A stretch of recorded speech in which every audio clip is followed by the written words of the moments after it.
नमस्कार, सगरमाथा प्राइम समाचारमा स्वागत छ। म प्रसन्न ढुङ्गाना। नमस्कार, म जयन्ती पुडासेनी। सबैभन्दा पहिले मुख्य समाचार।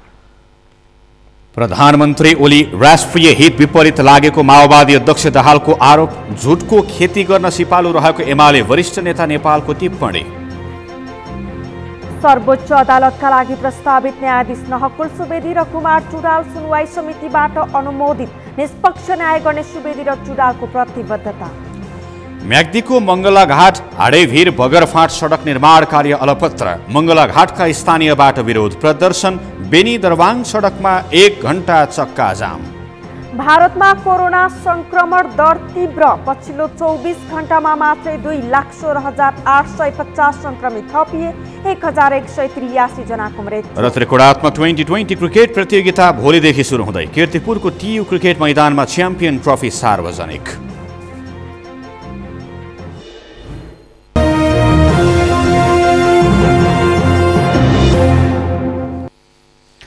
सगरमाथा प्राइम समाचार अब विस्तारमा। नेपाल कम्युनिस्ट पार्टी माओवादी केन्द्रका अध्यक्ष पुष्पकमल दाहालले प्रधानमन्त्री केपी शर्मा ओली राष्ट्रिय हित विपरीतका गतिविधिमा लागेको आरोप लगाउनु भएको छ।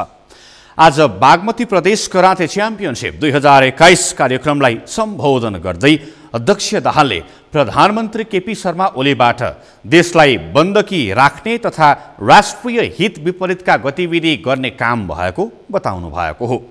प्रधानमन्त्री राष्ट्रिय हित विपरीतका गतिविधिमा संलग्न भएको खबरहरू आएको भन्दै उहाँले सो खबरले नेपालीको इज्जत, प्रतिष्ठा र राष्ट्रिय स्वाधीनतामाथि प्रश्न चिन्ह खडा गर्ने दुस्साहस भएको बताउनुभयो।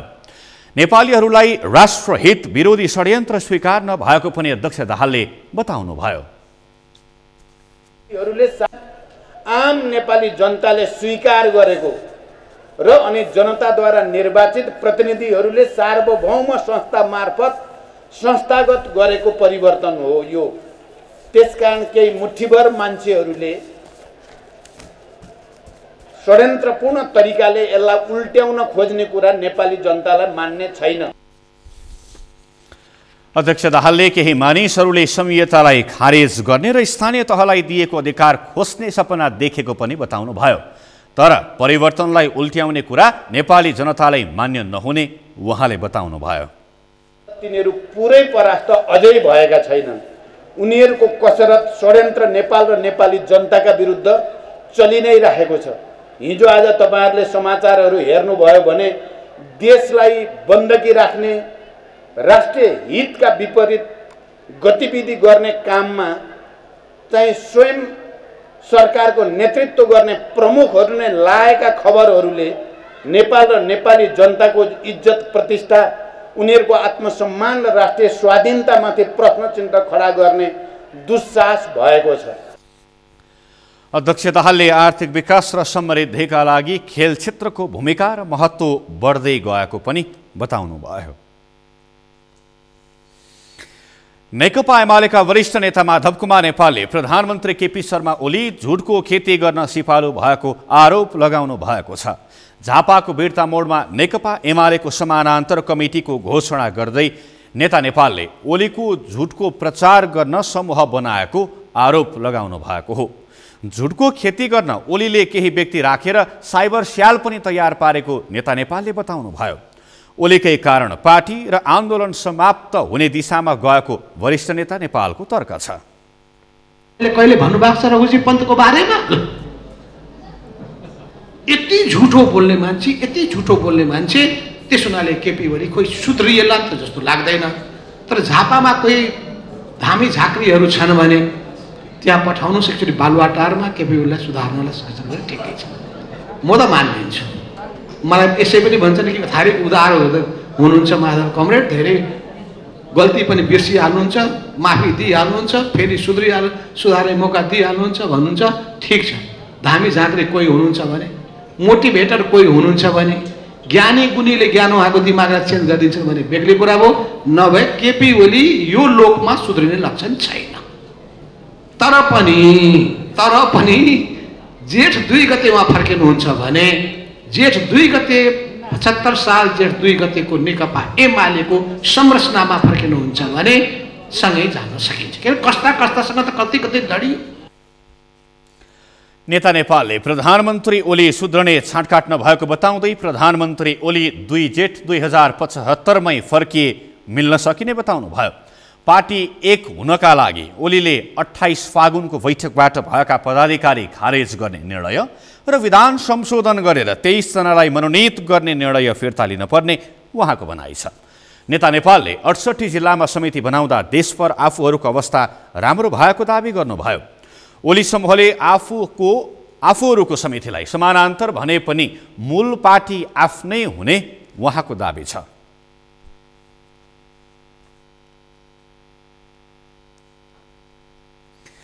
संघीय संसदको संसदीय सुनवाई समितिले सर्वोच्च अदालतका लागि प्रस्तावित न्यायाधीशहरू नहकुल सुवेदी र कुमार चुडालको नाम अनुमोदन गरेको छ। संसदीय सुनवाई समितिले आज सुनवाई गरी प्रस्तावित नामहरूलाई सर्वसम्मतिले अनुमोदन गरेको हो। संसदीय समितिमा दुवै न्यायाधीश विरुद्ध उजुरी परेको थियो। प्रस्तावित न्यायाधीश नहकुल सुवेदीको योग्यतामा प्रश्न उठाउँदै सर्वोच्च अदालतमा समेत मुद्दा परेको थियो।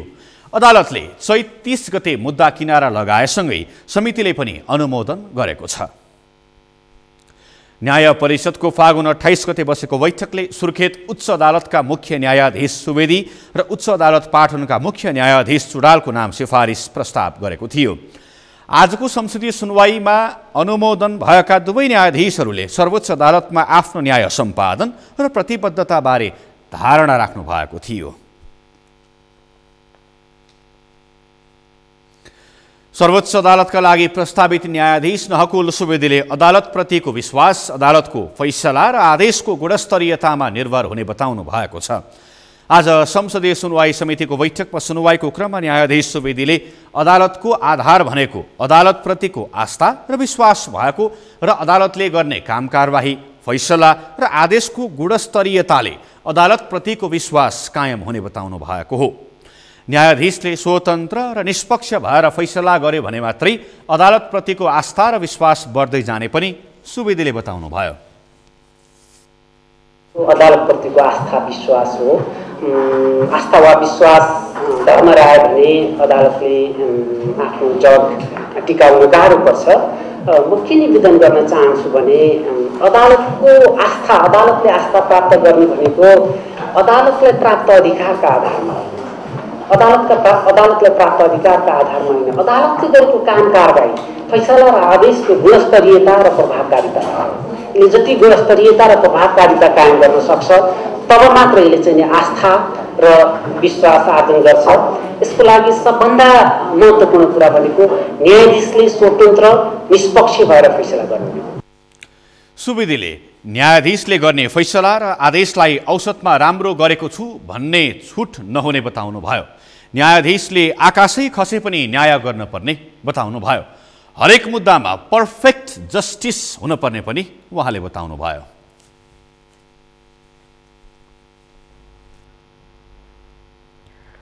कोरोना महामारीको दोस्रो लहरको गति तीव्र बन्दै जाँदा बालबालिकाहरूमा संक्रमणको जोखिम उच्च बनेको छ। यसबारे सरकारवालाहरूले पनि चिन्ता व्यक्त गरेका छन्। त्यस्तै राष्ट्रिय सभा अन्तर्गतको दिगो विकास तथा सुशासन समितिले पनि बालबालिकाहरू कोभिड-19 महामारीको जोखिममा परेको निष्कर्ष निकालेको छ। यसको रोकथाम र बचाउका लागि तत्काल विद्यालय बन्द गरी वैकल्पिक माध्यमबाट पठन पाठन सुचारू हुने व्यवस्था मिलाउन सरकारलाई समितिले निर्देशन दिएको छ। एक रिपोर्ट। राष्ट्रिय सभा अन्तर्गतको दिगो विकास तथा सुशासन समितिको शुक्रबार बसेको बैठकले विद्यार्थीहरूमा कोरोना संक्रमणको पुष्टि भइसक्दा पनि विद्यालय सञ्चालकहरूले विद्यार्थीको भौतिक उपस्थितिमै कक्षा सञ्चालन गरिरहेको र त्यसले बालबालिकाहरूमा संक्रमणको जोखिम बढाएको निष्कर्ष निकालेको हो। समितिले स्वास्थ्य मन्त्रालयको विज्ञप्ति तथा विज्ञहरूको सुझावलाई ध्यानमा राखेर अत्याधिक जोखिमको वर्गमा रहेका बालबालिका तथा युवाहरूको जीवन रक्षाका लागि तत्काल भौतिक उपस्थितिमा हुने सिकाइ बन्द गरी अनलाइन वा वैकल्पिक माध्यमबाट पठन पाठनको व्यवस्था मिलाउन सरकारलाई निर्देशन दिएको छ। हाम्रा बालबालिकाहरू अत्यन्त जोखिममा देखिएका छन् र स्कुलहरूमा कोरोना संक्रमण पुष्टि भइसक्दा पनि चरम लापरवाही गर्ने स्कुलहरूलाई अनुगमन गरी कडा कारबाही गर्ने र विद्यालयमा विद्यार्थीहरू भौतिक उपस्थिति हुने सिकाइ तत्काल बन्द गरी वैकल्पिक विधिबाट वर्तमान अवस्था अनुसार पठन पाठन कडाइका साथ गराउन यो समिति नेपाल सरकारलाई निर्देशन दिन्छ।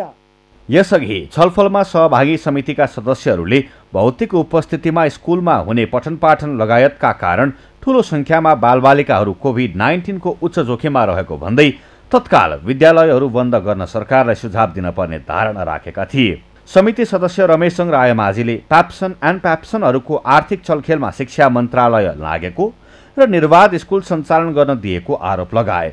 उनले ललितपुर स्थित डीएभी स्कुलले विद्यार्थीमा कोरोना संक्रमण पुष्टि हुँदा पनि विद्यालय सञ्चालन गरेर थप जोखिम बढाएको भन्दै त्यस्ता स्कुलको अनुगमन गरी कारबाही गर्न पर्ने धारणा राखे। ती विद्यार्थीहरू आपसमा खेलकुद गर्ने, एकअर्कासँग भेट हुने, त्यही चौरीमा उफ्रिने भइरहेको अवस्थामा त्यो एउटा मात्रै क्लास बन्द गर्दाखेरि अरू बच्चाको बिचमा चरेको जुन सङ्क्रमण छ त्यसले के प्रभावित पर्छ भन्दाखेरि त्यो स्कुलमा धेरै मान्छेलाई कोभिडको सङ्क्रमणले छोइसकेको हुन सक्छ। त्यसकारण पनि यो सरकार जसरी काम गरिरहेको छ, स्वास्थ्य मन्त्रालयले निर्देशन गरिरहेको छ स्कुलहरू बन्द गर्नुपर्छ भनेर, विज्ञहरूले भनिराख्नु भएको छ भर्चुअलबाट भए पनि स्कुल सञ्चालन गर्नुपर्छ, तर अहिले तत्काल भौतिक रूपमा स्कुल बन्द गर्नुपर्छ। तर शिक्षा मन्त्रालय मानिरहेको छैन। के छ शिक्षा मन्त्रीको इन्ट्रेस्टमा? समितिका अर्का सदस्य दिननाथ शर्माले भारतमा कोभिड-19 संक्रमणको अवस्था भयावह स्थितिमा रहेको र खुल्ला सिमानाका कारण त्यसको असर नेपालमा पनि पर्ने भएकाले स्वास्थ्य सतर्कताका मापदण्डलाई कडाइका साथ पालना गराउनका लागि नेपाल सरकारलाई निर्देशन दिनपर्ने धारणा राखेका थिए। पछिल्लो चाहिँ जुन ट्रेन देखिएको छ कोरोना महामारीको जुन पछिल्लो ट्रेन छ यसले अलि कमजोर, अलि चाहिँ वयस्क उमेर चाहिँ अलि चाहिँ काटिसकेका व्यक्तिहरूलाई मात्रै विगतमा चाहिँ प्रभावित गर्यो भनेर चाहिँ जुन प्रकारको प्रचार भएको थियो र जुन त्यही रूपमा चाहिँ देखा पनि परेको थियो र बालबालिकाहरूलाई अलिकति युगहरूमा चाहिँ त्यति चाहिँ प्रभाव गरेन भन्ने चाहिँ जुन प्रकारको स्थिति थियो, अहिले त्यस्तो किसिमको स्थिति रहेन। 4 वर्षको बच्चादेखि सबैलाई चाहिने र विशेष गरी युवा पुस्तालाई अहिले जाने बढी, पहिलो चरणमा पुरानो पुस्तालाई, अहिलेको यो चरणमा चाहिने बालबालिका र वयस्कहरूलाई सबभन्दा बढी चाहिने आक्रमण गरेको छ। बैठकले आगामी बजेटलाई दिगो विकास लक्ष्य मैत्री बजेट बनाउन पनि सरकारलाई निर्देशन दिएको छ। त्यसैगरी दिगो विकास मैत्री बजेट भयो भएन भन्ने सन्दर्भमा जानकारी लिन सम्बन्धित निकायलाई पत्राचार गर्ने निर्णय पनि बैठकले गरेको छ। समितिको बैठकले बजार अनुगमनका लागि व्यवस्था मिलाउन सचिवालयलाई निर्देशन दिएको छ। नेपालमा बालबालिकामा कोरोनाको जोखिम बढ्न थालेको छ। कोरोना संक्रमित विद्यार्थी तथा शिक्षकको संख्या बढ्न थालेपछि सरकारले नियन्त्रणका कदम अघि बढाएको छ। काठमाडौँ महानगरपालिकाले संक्रमित भेटिए विद्यालय 1 हप्ता बन्द गर्ने निर्णय गरेको छ भने शिक्षा मन्त्रालयले स्थानीय सरकारले विद्यालय सञ्चालन वा बन्दको निर्णय गर्न सक्ने जनाएको छ। निरा राणा भाटको रिपोर्ट। कोरोनाको संक्रमण दर घट्दो अवस्थामा पुगेको नेपालमा फेरि संक्रमण फैलिन थालेको छ। संक्रमण फैलिएसँगै आम सर्वसाधारणमा त्रास फैलिएको छ। त्यसमा पनि पछिल्लो समय विद्यालय जाने बालबालिका बढी संक्रमित भएका छन्। विद्यालय उमेरका बालबालिका संक्रमित भएपछि काठमाडौँ महानगरपालिकाले संक्रमण देखिए 1 हप्ता विद्यालय बन्द गर्ने निर्णय गरेको छ।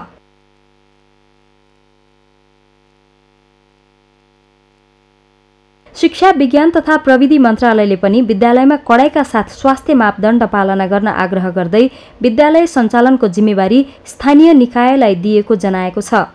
स्वास्थ्य मन्त्रालयले जारी गरेको स्वास्थ्य मापदण्ड अवलम्बन गरेर स्थान विशेष र जिल्ला विशेषमा जुन हाम्रो जिम्मेवारी तोकिएको छ यो डिसिसिएमसी जुन छ उहाँहरूकै निर्णय र स्थानीय परिवेश अनुसार स्थानीय पालिका स्थानीय तहहरूबाट भौतिक अथवा तपाईँको वैकल्पिक दुवै विधिहरूलाई जारी राख्न सक्ने हामीले निर्णय गरेका छौँ र तत्कालको लागि परिस्थिति असहज रहेसम्म चाहिँ शिक्षण संस्थाभित्र कुनै पनि सभा समारोह वार्षिक उत्सव जस्ता भिडभाड हुने प्रकृतिका कुनै पनि कार्यक्रमहरूको आयोजना नगराउन हुन हामीले सम्बन्धित सबै पक्षलाई चाहिँ आग्रह गर्ने निर्णय गरेका छौँ। अभिभावक पनि विद्यार्थीमा संक्रमण फैलिएपछि त्रसित भएका छन्। उनीहरूले विद्यार्थी र विद्यालयको अवस्था हेरेर विद्यालय बन्द गर्नुपर्ने सुझाव दिएका छन्। यो ठुलो सङ्ख्यामा छ, यसले राम्रो लक्षणहरू देखाएको छैन, हामीले रोकथाममा जानुपर्छ कि त स्वास्थ्यको सावधानी अपनाउनु पर्यो, होइन भने हामीले विद्यालय बन्द गर्छ। कहीँ छ कहीँ छैन, यसरी बुझ्नुहोस्। कहीँ चाहिँ अत्यन्त लापरवाही, जसरी जे भए पनि स्कुलमा सामाजिक दूरी सामान्यतया कायम हुन्छ भन्नेमा विश्वास गर्न सकिँदैन। तर सरसफाइ, सेनिटाइज गर्ने, डिसइन्फेक्ट गर्ने कुराहरू, सरसफाइमा केही विद्यालय राम्रो पनि छन्, केही विद्यालय अत्यन्त हामीले यहाँ भन्न पनि सक्दैनौँ त्यस्तो जोखिममा चलाइरहेको छ। हामी अहिले तत्कालको लागि त हामीसँग अरू उपाय छैन। स्वास्थ्य मन्त्रालयले रेड जोनमा राखेको र तपाईँको एकदम थ्रेट गरिसकेको अवस्थामा त ज्यानभन्दा ठुलो कुरा केही हुन्न नि, हो त्यसलाई रोक भन्ने भएका हामीसँग तत्काललाई त्यस्ता खाले विद्यालयहरू त्यो समूहगत रूपमा हुन्छ भने ठुलो समय नगरे पनि 1 देखि 7 कक्षा रोक भनेर हामी भन्नेमा छौँ। अहिले तत्काललाई त्यही गर्नुपर्छ, देशैभरि बन्द गर भनेका छैनौँ। स्वास्थ्य मन्त्रालयले भनेका जोखिमयुक्त स्थानहरूमा चाहिँ पहिचान गरेर त्यहाँ चाहिँ बन्द गराउनुपर्छ। विश्वभर महामारीका रूपमा फैलिएको कोरोना संक्रमण रोकथाम र नियन्त्रण गर्न आफै सचेत हुनुपर्छ। आम सर्वसाधारणमा सचेतता जगाउँदै सरकारले पनि नियन्त्रणको प्रयास जारी राखेको स्वास्थ्य तथा जनसङ्ख्या मन्त्रालयले जनाएको छ। यो सबै कुराहरूलाई लिएर हामीले अलि बढी जोखिम भएका ठाउँहरूमा जनस्वास्थ्यका मापदण्ड पालना हुन सक्ने खालका उपायहरू गर्नका लागि सम्बन्धित निकायहरूसँग समन्वय गरिरहेका छौँ। सम्बन्धित सरकारवालाहरूसँग हाम्रो समन्वयहरू सहकार्यहरू भइरहेको छ। हामीले अभिभावकहरूलाई बुझाउने कुराहरू बुझाइरहेका छौँ। यो कारणले सङ्क्रमण बढी भइरहेछ, यसरी हामीले ख्याल गर्नुपर्छ भनेर भनिराखेको अवस्था छ भने स्वास्थ्य मन्त्रालयले यसका भनौँ सर्वसाधारणलाई सुसूचित गर्नेका अलावा उहाँहरूको परीक्षण गर्ने कुराहरू, परीक्षण गरिसकेपछि उहाँहरू सङ्क्रमित भएको पहिचान भएपछि अलग्याएर राख्न अभिप्रेरित गर्ने कुराहरू र उपचारको प्रबन्धहरू गर्ने कामहरूमा स्वास्थ्य मन्त्रालयले काम गरिरहेको अवस्था छ। नेपालमा मात्र होइन, विश्वका अन्य देशमा पनि बालबालिकामा कोरोनाको संक्रमण दर बढेको छ। संयुक्त राष्ट्रसङ्घीय बालकोष युनिसेफका अनुसार 20 वर्षभन्दा कम उमेरका 11% बालबालिका संक्रमित भएका छन्। त्यसैले बालबालिकालाई कोरोनाबाट जोगाउन हामी सबै सचेत बन्न आवश्यक छ। सगरमाथा टेलिभिजनका लागि क्यामेरामा केशव तिमल सिन्हाका साथमा निरा राणाभाट, काठमाडौँ। परराष्ट्र मन्त्री प्रदीप कुमारी गेवालीले नेपाल र भारत बीच देखिएका सबै समस्यालाई छलफल र संवादबाट आपसी समझदारीमा हल गर्नुपर्ने बताउनु भएको छ। आज नेपाल भारत मैत्री संघका नवनिर्वाचित केन्द्रीय कार्य समितिको पद हस्तान्तरण कार्यक्रमलाई सम्बोधन गर्दै परराष्ट्र मन्त्री गेवालीले नेपाल र भारत बीच देखिएको सीमा समस्या लगायत सबै खाले समस्याको समाधान आपसी समझदारीमा गर्न सकिने बताउनु भएको हो। इतिहासले बाँकी राखिदिएका त्यस्ता समस्या समाधान गर्न र सीमा लगायतका कतिपय सन्धि सम्झौताहरूमा नमिलेका विषयहरूलाई दुवै देशले एक आपसमा विश्वासका साथ छलफल गरेर जान सके समाधान हुने विश्वास व्यक्त गर्नुभयो। बाँकी राखिदिएका समस्याहरू, इतिहासले नसुल्झाइदिएका र अधुरै छोडेका समस्याहरू छन्। सीमा लगायतका कतिपय सन्धि सम्झौताहरूमा नमिलेका विषयहरू छन्, जसलाई एउटा उच्च विश्वासका साथ हामीले छलफल गरेर अगाडि बढाउन सक्छौँ। पोलिटिकल्ली एउटा त्यो अन्डरस्ट्यान्डिङ भयो भने र दुवै देशले एक आपसमा विश्वासका साथ अगाडि बढेर जान सक्यौँ भने मलाई लाग्छ इतिहासले अधुरो छोडेका यी समस्याहरूलाई समाधान गर्न कुनै गाह्रो छैन। हामी सबैले बुझ्नु जरुरी छ। परराष्ट्र मन्त्री गेवालीले कोभिड विरुद्धको लडाईँमा नेपाल र भारत एकसाथ अगाडि बढेको पनि बताउनुभयो। नेपाललाई भारतले कोभिड विरुद्धको खोप उपलब्ध गराएर सहयोग गरेको पनि बताउनुभयो। त्यसै नेपाल र भारत बीच खुल्ला सिमाना रहेको र मानिसहरूको आवागमनका कारण कोभिड महामारी फैलिन नदिन दुवै देशले सहकार्य गरी काम गरिरहेको बताउनुभयो। कार्यक्रममा सञ्चार तथा सूचना प्रविधि मन्त्री पार्वत गुरुङले नेपाल र भारत बीचको सम्बन्धलाई थप बलियो बनाउन भनाई र भाषणमा मात्र नभई व्यावहारिक रूपमै लागू गर्नुपर्ने बताउनुभयो। जनताको विश्वास टुट्न नदिन पनि दुवै देश बीचमा भएका समस्यालाई छिट्टै हल गर्नुपर्नेमा जोड दिनुभयो। समुदाय हामी सबै एउटा गाउँ बनिरहेको अवस्थामा हामी छिमेकी राष्ट्रहरूको बिचको सम्बन्ध बलियो हुनुपर्छ। यसमा भनाइमा, शब्दमा, भाषणमा मात्रै सीमित होइन, अब व्यवहारमै पनि हामीले त्यसलाई पुरा गर्न जरुरी छ। अन्यथा फेरि पनि जनताको बिचमा भाषण एउटा हुने, व्यवहार एउटा हुने हो भने त्यसले जनताको बिचमा विश्वासहरू टुट्न सक्छ। त्यसैले पनि हाम्रो ती विश्वासहरू नफुट्ने कहिले पनि हाम्रो बिचको एउटा चिसोपन नआउने किसिमले नै हाम्रो सम्बन्धहरू बलियो भइरह्यो भने यो नेपाल देशको पनि हितमा छ, भारत देशको पनि हितमा छ, हामी सबैको हितमा हुनेछ। त्यो हित नहुने कामभन्दा बाहेक हामीले अब कुनै पनि सोच, कुनै पनि कोणबाट हाम्रा प्रयत्नहरू हुँदैन। मन्त्री गुरुङले प्रधानमन्त्री केपी शर्मा ओलीले लिएको विकासको मोडेल नेपालका लागि सबैभन्दा राम्रो भएको पनि दाबी गर्नुभयो। सगरमाथा प्राइम समाचारमा एकैछिन विश्रामपछि म्याग्दीको मङ्गलाघाट हाडेभिर बगर फाँट सडक निर्माण कार्य अलपत्र। मङ्गलाघाटका स्थानीय बाटो विरोध प्रदर्शन। बेनी दरुवाङ सडकमा 1 घण्टा चक्का जाम। भारतमा कोरोना संक्रमणको दर तीव्र। पछिल्लो 24 घण्टामा मात्रै 2,16,850 संक्रमित थपिए। 1,183 जनाको मृत्यु। र त्रिकोणात्मक ट्वेन्टी क्रिकेट प्रतियोगिता भोलिदेखि सुरु हुँदै कीर्तिपुरको टियु क्रिकेट मैदानमा च्याम्पियन ट्रफी सार्वजनिक।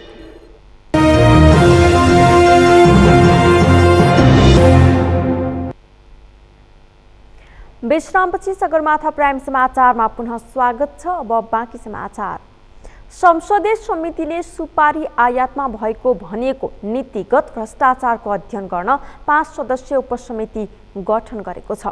राष्ट्रिय सभा अन्तर्गतको दिगो विकास तथा सुशासन समितिको आज बसेको बैठकले सुपारी निर्यातमा भएको भनिएको नीतिगत भ्रष्टाचारबारे अध्ययन गर्न रमेश चंग रायमाझीको संयोजकत्वमा 5 सदस्यीय उपसमिति गठन गरेको हो। सरकारको नजिकका व्यापारीलाई मन्त्री स्तरीय निर्णयबाट 25,000 मेट्रिक टन सुपारी आयात गर्न अनुमति दिएको बारे समितिमा सांसदहरूले प्रश्न उठाएपछि यसबारे अध्ययन गर्न उपसमिति गठन गर्ने निर्णय भएको हो।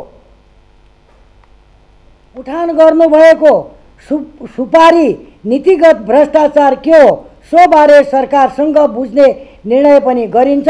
सो बारे सचिवालयलाई पत्राचार गरोस् भन्ने निर्देशन गरिन्छ।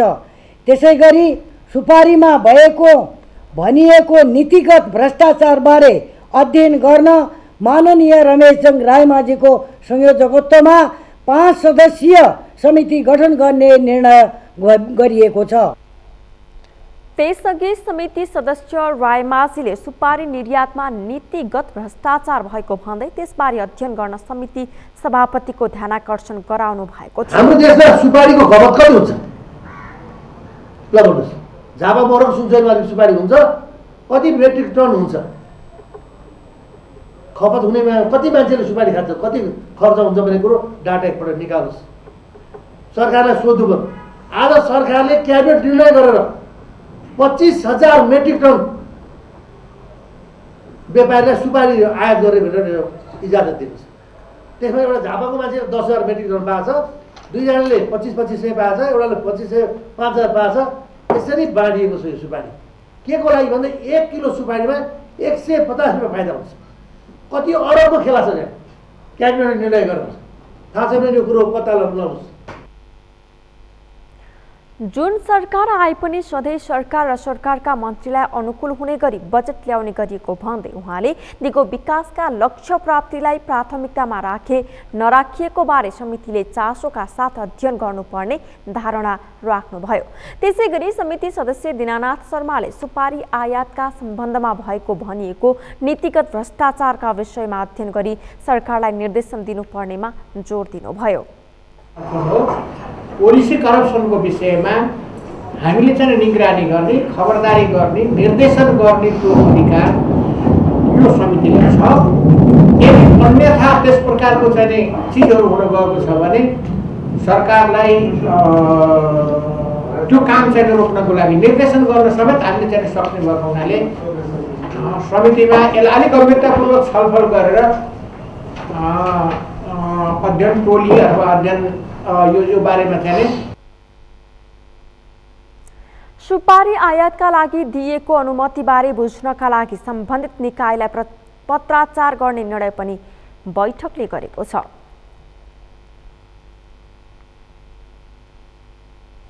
प्रत्येक 12 वर्षमा लाग्ने भारतको उत्तराखण्ड स्थित हरिद्वारमा सुरु भएको महाकुम्भ मेला अहिले नेपालभर चर्चामा छ। चर्चाको पछाडि मेलाको धार्मिक तथा सांस्कृतिक महत्त्व भन्दा पनि नेपालका पूर्व राजा ज्ञानेन्द्र शाह भारतीय निमन्त्रणामा राजाकै हैसियतमा सम्मानपूर्वक शाही स्नान गर्न गएपछि चुलिएको हो। यसले नेपाली राजनैतिक वृत्तमा तरङ्ग पैदा गरेको छ। पुष्कर खतिवडाको रिपोर्ट।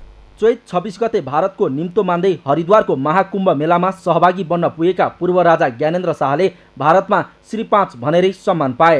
नेपालमा पूर्व राजा भनिए पनि भारतमा भने उनलाई हिन्दू सम्राटको उपाधि भन्दै पुजियो।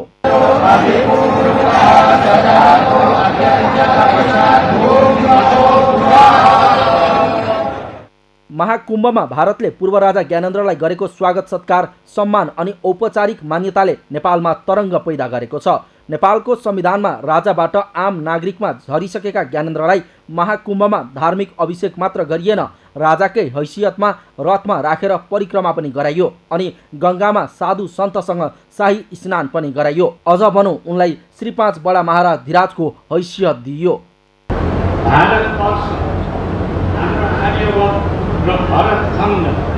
यो भूखण्ड हाम्रा यी हिम श्रृङ्खला हाम्रा यी अनेकौं नद नदीको महत्त्व महान छ। यति मात्र होइन, महाकुम्भका औपचारिक कार्यक्रममा उनलाई पटक पटक श्री 5 नै भनियो। कतिसम्म भने भारतमा सत्तारूढ भाजपाका नेता तथा उत्तराखण्ड राज्यका मुख्यमन्त्री तीर्थसिंह रावतले ज्ञानेन्द्रलाई श्री 5 को हैसियतमा राखेर आधिकारिकता नै दिन खोजे।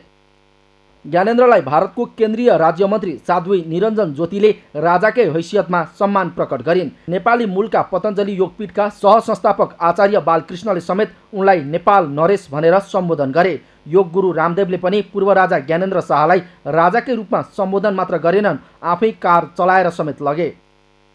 ज्ञानेन्द्रलाई भारतले सनातन विधि अनुरूप स्वागत गर्यो। शाही स्नानमा ठुला ठुला साधु सन्तले उनको जय जयकार गरे। गङ्गा स्नानपछि ज्ञानेन्द्रले भारतीय मिडियाले हिन्दीमा सोधेको प्रश्नमा नेपालीमा अभिव्यक्ति समेत दिए।